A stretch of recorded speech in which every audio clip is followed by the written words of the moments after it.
Welcome. It's Charter California Edition. I'm Brad Pomerance. We are joined by Dave Jones. He is the Insurance Commissioner for the state of California. Sir, you're very busy, I am sure.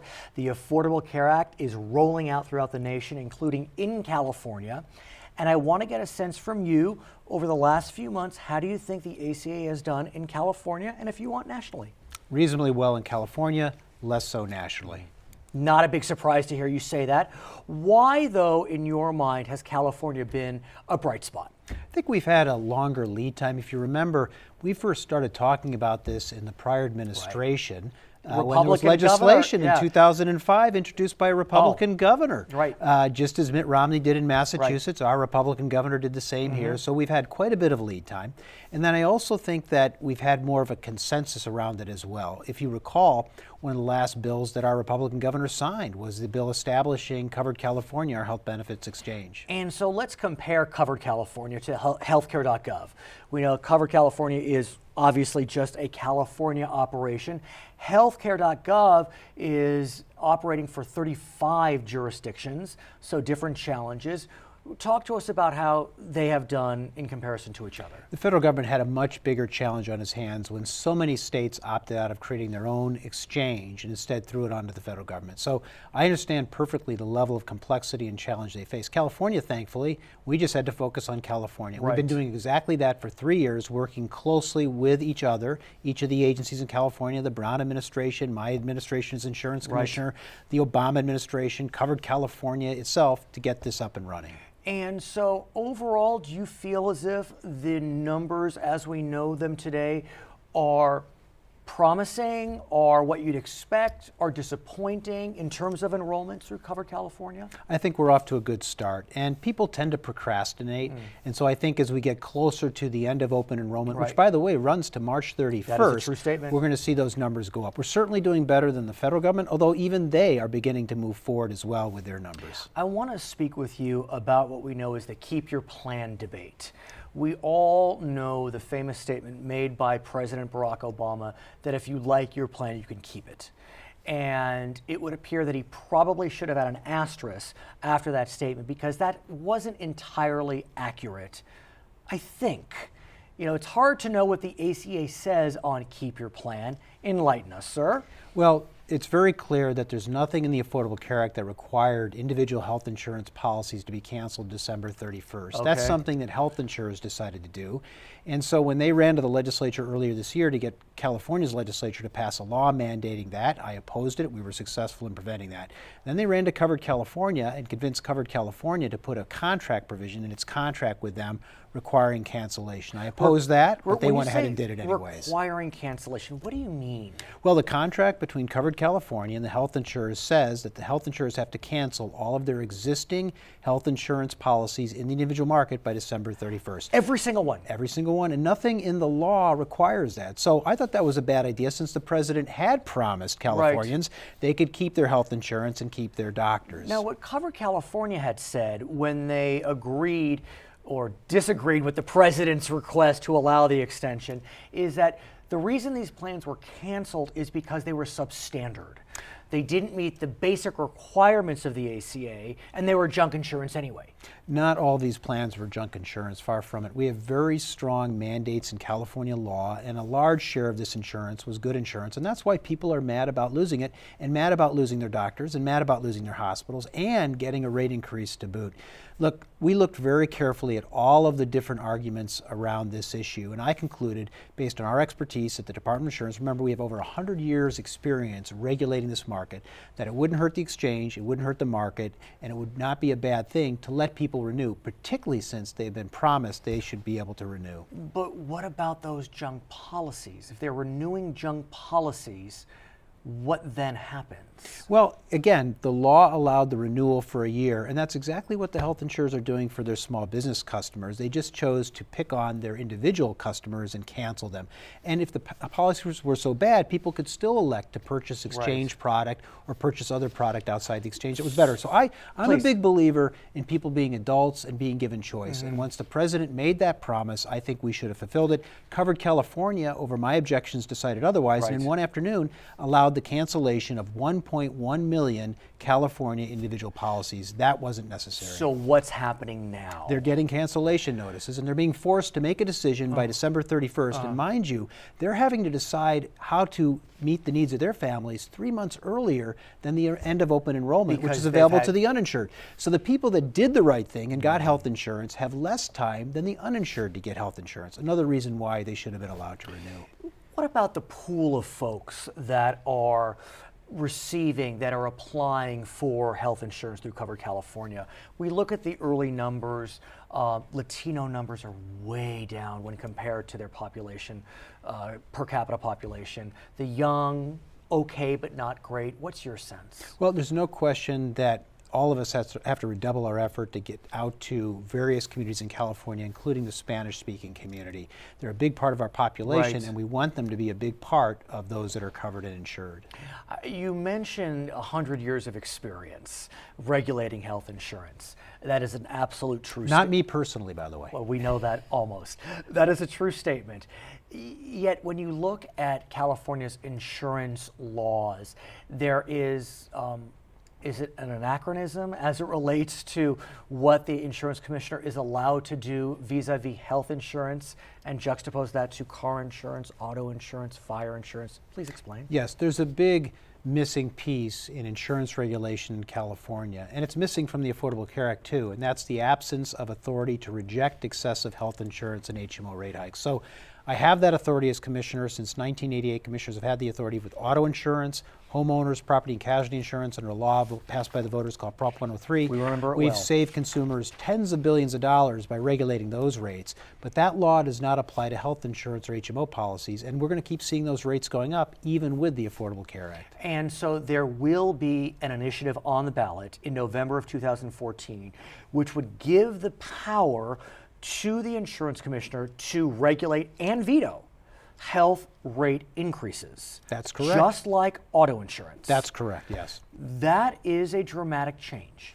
It's not so dramatic in that 35 other states have given that authority to their insurance commissioner.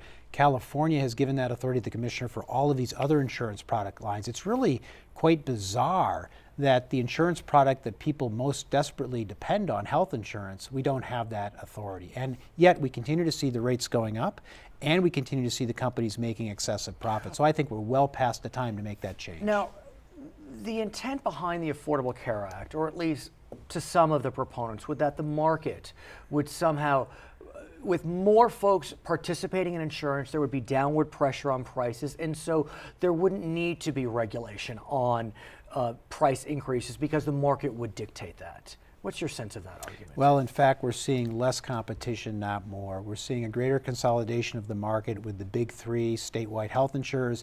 We saw two of the largest national health insurers exit the individual market entirely, Aetna and United Healthcare. In California. In California. Not only did they decide not to sell in the exchange, but they're not selling in the individual market at all. That was a big blow. When you have two of the major national companies leave that market entirely, that's not good for competition. And that's another reason why we're going to continue to see prices go up. But if we pass this initiative, could the other insurers just say, I'm out? I think it's highly unlikely they would do that. That sort of fear-mongering was put forward at the time, 1988, when the voters considered regulating auto insurance and homeowners insurance rates. In fact, all those companies remain. They're still writing insurance in this market. They're making a decent profit, but not an excessive profit. And so, no, that's not going to occur. Let's talk about 1988. I remember it very well. Boy, did the television stations and cable outlets make a lot of money on advertising, because there's no doubt that the insurance companies funded a huge no campaign on Prop 103. I think it was $63 million, and that's in $88.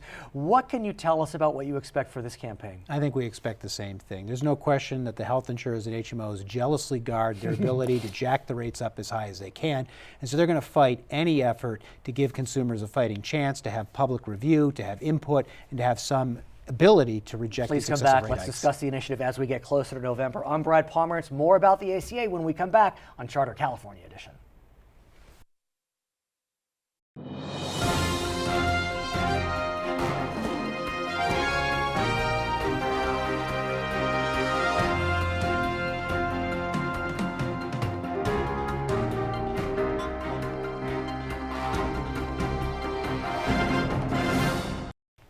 Welcome back to Charter California Edition. I'm Brad Pomerance. We are now joined by Scott Svonkin. He is a member of the Los Angeles Community College District, but also he chairs the Los Angeles City Insurance Commission. So I want to speak with you about that element of your life. As we know, we are going through the rollout of the Affordable Care Act. And I want to get a sense from you what your perception is on the ACA's rollout in LA County. Well, the Covered California's received in California better than nationwide. Sure. The problems that existed across the country haven't existed in California. It's easy to go to Covered California and sign up. Right. The challenge is that there are some folks that don't realize they need to do it and they need to do it now. What we've seen is that while Covered California no doubt is a bright spot in the Affordable Care Act's rollout, that even though 29% of our state is Latino, Right. it appears that about 3% of enrollees in Covered California are Latino. And yet Latinos are about half of the uninsured in our state. Right. So it's of concern. It is, and in Los Angeles County, it's critical that we reach out to the Latino community and especially the young Latino community and make sure they understand whether it's children or young adults that they can sign up. And in fact, in my role as Vice President of the LA Community College Board, we're starting to put together a LA Community College Covered Week. And our goal is to sign up every community college student that doesn't have health care in the coming months. Presumably, if their parents have health care, they should be covered under a provision of the Affordable Care Act, which allows dependents to stay on their parents' plan up to the age of 26 or 25 or 26. The flip side, though, is that when you talk about the young, there are so many reasons why the young need to sign up for the Affordable Care Act if it's to be successful. There needs to be a proper mix between young and older, old. yeah. And so in California, at this stage, we have a sense that young are signing up about at their proportion of the population, but it's not high enough. It's not, and it's really important with the diversity in Los Angeles that everybody goes to the website. And the fact is there's lots of organizations that can help people in English, Spanish, Chinese, and any language that they speak. And that's critical because healthcare is the one thing that interferes, not having healthcare, with people getting to their job, getting to school. Being healthy is critical to the success of anything we do. Now, as I understand it, under the Affordable Care Act, the undocumented are not eligible to sign up. But there is a unique distinction that you just informed me about, Right. and that deals with the children of undocumented. That's correct. Undocumented are not allowed, but the children of the undocumented are. And so all they need to do is sign up their children, but not themselves. And that sign up presumably would be through the Medicaid expansion? Correct. They presumably would not be able to apply for a plan otherwise. Right. What do we know about the Medicaid expansion and its success or lack thereof in California? I don't think it's as successful as it should be. I think that one of the things Covered California is trying to do, and the LA County Insurance Commission is going to try to do in the coming months, is make sure the public in LA County knows that you should go to the Covered California website and put in your information, because that's how you find out if you're eligible. So even if you're seeking the expansion's benefits, you go through Covered California. Correct. And that's the key. It may be that you get referred out, Right. but that's the first stop. It is, and it's easy to do, and parents should want their kids to. And the other thing Covered California has said across the board is they're not going to disclose people's status. It is not important where their parents are from. The issue is covering their children. I want to shift gears, if I may, and I want to speak with you about community colleges. Like you said, you're the vice president of the California Community College District here in Los Angeles. And there is a proposal, I've discussed it before on this program. It is fascinating to me. As we know, in California's community colleges, the terminal degree is an associate's. Right. The goal is to get it after 2 years. Some may end there. Some could go on to get a bachelor's at a 4-year institution. Right. But there are several states, 21 as I understand it, that allow their community colleges to offer bachelor's, 4-year degrees, a completely different paradigm. Right. California, as I understand it, sir, is now investigating whether it should adopt a similar platform. What do you think? Well, I think in the LA Community College District, we're perfectly situated to help the people in Los Angeles get either a certificate, an AA degree, or their bachelor's degree. I don't think we should offer bachelor's degrees in every subject, but I do think in the subjects that we do well, I think it's important in Los Angeles. There aren't enough seats at the UCs and CSUs, and not everybody can get into UCLA or USC. So I think it's very important that we investigate and identify opportunities to help students get there. Are there certain areas, I know, for example, I think it was Michigan was one of the most recent states that allowed its community colleges to offer BAs, BSs, but only in limited degrees, like you suggest. So if you could say, what areas do you think community colleges would be well suited to offer those BAs in specific fields? Well, I think by college, the LA Community College District has 9 campuses.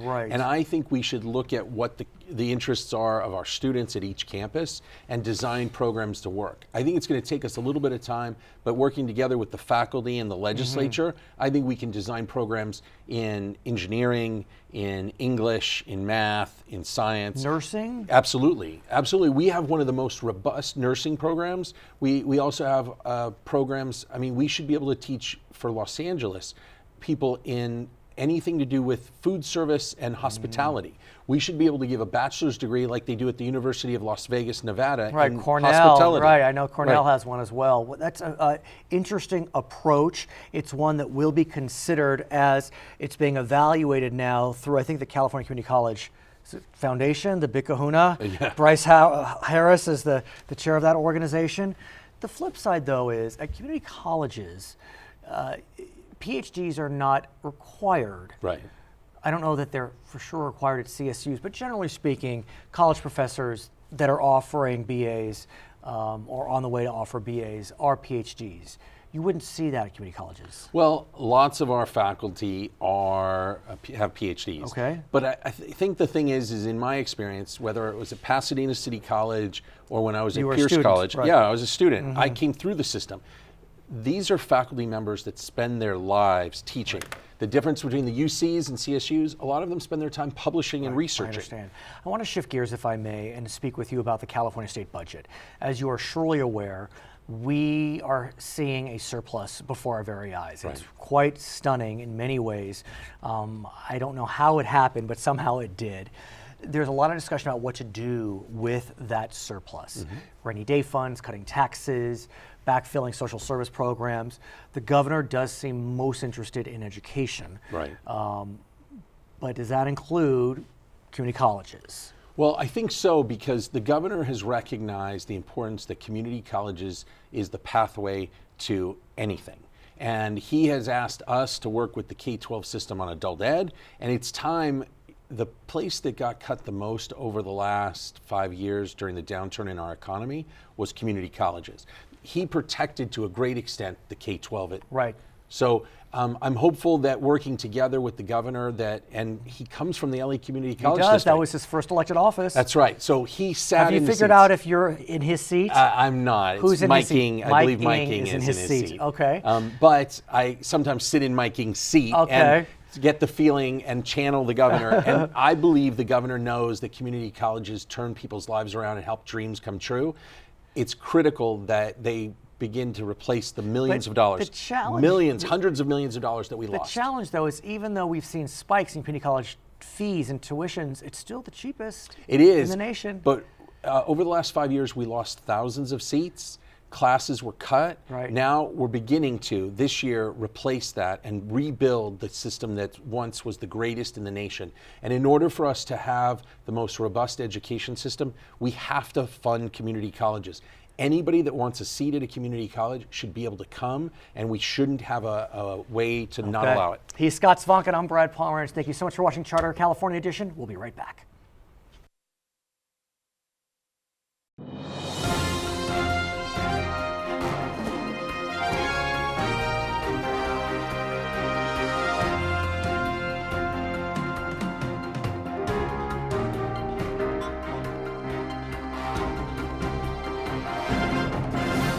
Welcome back to Charter California Edition. I'm Brad Pomerance. We're talking about healthcare, so I thought we would bring on a professor from UC Riverside. Her name is Dr. Kelly Huffman. She's a neuroscientist, and her area of expertise is, I guess, can we call it fetal alcohol syndrome or fetal alcohol spectrum disorders? Right. And she has recently come out with a study that is groundbreaking. And I urge you to listen, because there's this whole kind of myth out there is, oh, I could have a glass of wine while I'm pregnant, not a big deal. And you have some thoughts about that. So let's start from the beginning and talk about what is fetal alcohol spectrum disorder. So fetal alcohol spectrum disorders is a fairly new classification that encompasses several levels of damage that is done from mother drinking alcohol or ethanol during pregnancy. And this includes what many people have heard of as fetal alcohol syndrome, which is typically a more severe case. Right, and that's, we've seen the pictures of the children that clearly look somehow different, and we know as a result there's mental retardation. Right. And that obviously is a mother who has been drinking profusely throughout her pregnancy. Right. But there are some subtleties here. And that's part of what you have been looking at, are the subtleties. So let's talk about those subtleties. What did you do and what have you found? So we started out with a hypothesis, basically watching fetal alcohol spectrum disorder children. Okay. I was interested in this for many years, as any kind of substance and how this can impact brain development. And being a developmental biologist, I was in a good position to look at this. And I actually started with alcohol because, interestingly, of all the substances you think, cocaine or heroin, all of these horrible illegal things, alcohol actually has probably the worst outcome. So you can... Is it those other substances don't break the barrier as easily? Oh no, absolutely. Everything breaks the barrier, but the effect on the brain is different. So, for example, a child whose mother took a lot of heroin during pregnancy, that child is going to be born addicted for sure and have to go through withdrawal, and it's certainly not a great outcome. But if you look at a 5-year outcome for that child, it's going to be not as bad as a mother who drank a lot during her pregnancy. Why? Fetal alcohol, well, there's a lot of biology underneath that, right? And ethanol just is particularly teratogenic in pregnancy. Which means? Teratogen is this like tragedy? no, teratogen is an old fancy word that literally means monster maker. So we have a lot of teratogens in our environment, things like mercury, and then certainly lots of different drugs and both legal and illegal drugs, including alcohol, that really, when a mother consumes them during pregnancy, it really impacts the development of the nervous system specifically of the baby. And this, of course, has many consequences on behavior and cognitive ability, et cetera. Let's talk about your study. You worked with some students as well, and you looked at mice, and we know that mice have been a source of study for decades, centuries, and you administered alcohol, ethanol to these mice. I guess you administered a dose, a consistent dose that would be defined as a moderate drinker, if there's a counterpart? Right. It's hard to say exactly in comparison to humans how much this dose is, because mice metabolize ethanol very rapidly compared to humans. Okay. They're very good at getting rid of it out of their blood.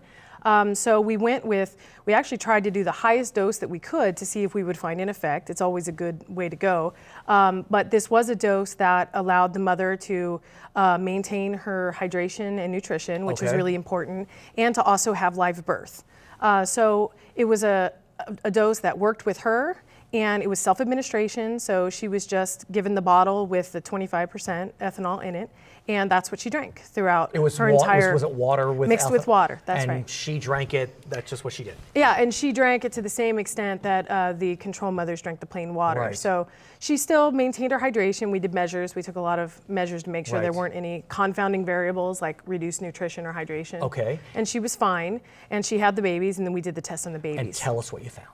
So we did test at 2 different ages. We did anatomy and molecular biology studies on the newborns. Okay. And the first effect that we found was a disruption in the cortical wiring. And when I say cortical, I refer to the neocortex, which is the part of the brain that in humans is going to be responsible for complex cognition, language, and sophisticated behaviors.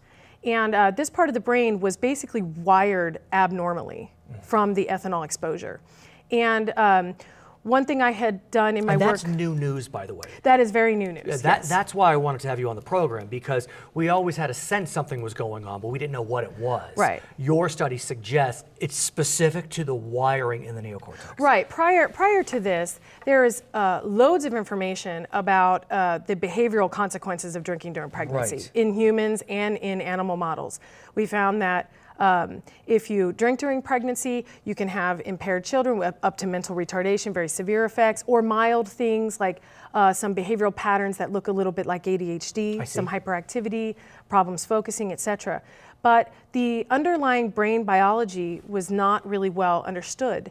And many people have studied at a very small level, looking at like protein expression. And anyone who looks to the brain of a mouse or any other animal exposed to alcohol will find changes, absolutely. This just happened to be a change on a grand scale that no one had examined before.